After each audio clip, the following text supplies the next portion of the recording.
देखिए Y Python तो ये विंडोज से लेके रेस्पबेरी पाई तक ये सब के लिए अवेलेबल है। विंडोज, मैक, लाइनक्स ये ऑलरेडी आप लोग को क्लियर है। लेकिन रेस्पबेरी पाई क्या है? तो ये एक आप कह सकते हैं मिनी कंप्यूटर है।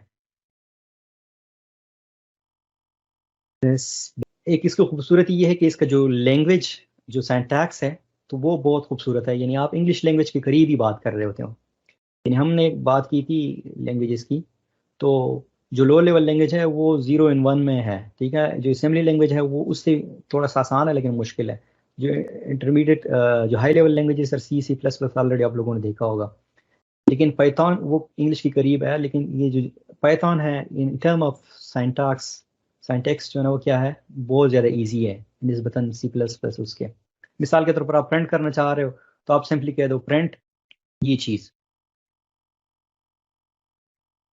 आप ये सेमीकोलन नहीं लगाते, ठीक है।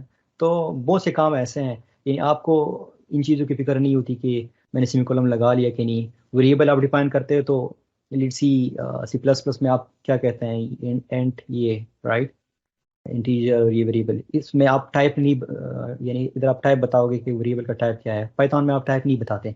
आप सिंपली जो है ना कह देते हैं वेरिएबल 1, और उसमें लेट्स सी जब 90 पुट करते हैं तो वो इंटीजर बन जाता है।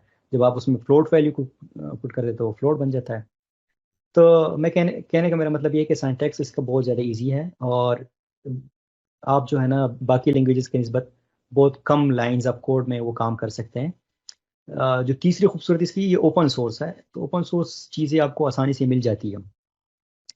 और इंटरप्रेटर सिस्टम है वो ऑलरेडी आप लोगों को क्लियर है कि इंटरप्रेटर सिस्टम में क्या होता है, कंपाइलेशन नहीं होती। और फिर हम बात कर रहे हैं कि इसमें जो ट्रेडिशनल आप प्रोग्रामिंग करते हैं उसमें इधर आप क्या कर सकते हैं, ऑब्जेक्ट ओरिएंटेड प्रोग्रामिंग कर सकते हैं, फंक्शनल प्रोग्रामिंग कर सकते हैं, प्रोसीजरल प्रोग्रामिंग कर सकते हैं।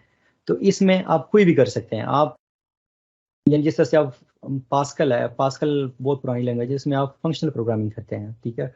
तो अब C plus plus object oriented language है, लेकिन इसमें आप कोई भी कर सकते हो, फंक्शनल कर सकते हो, प्रोसीजरल कर सकते हो, कुछ भी कर सकते हो। जिस तरह से आप फंक्शनल प्रोग्रामिंग का एक एग्जांपल है माइक्रोसॉफ्ट का एफ हैश।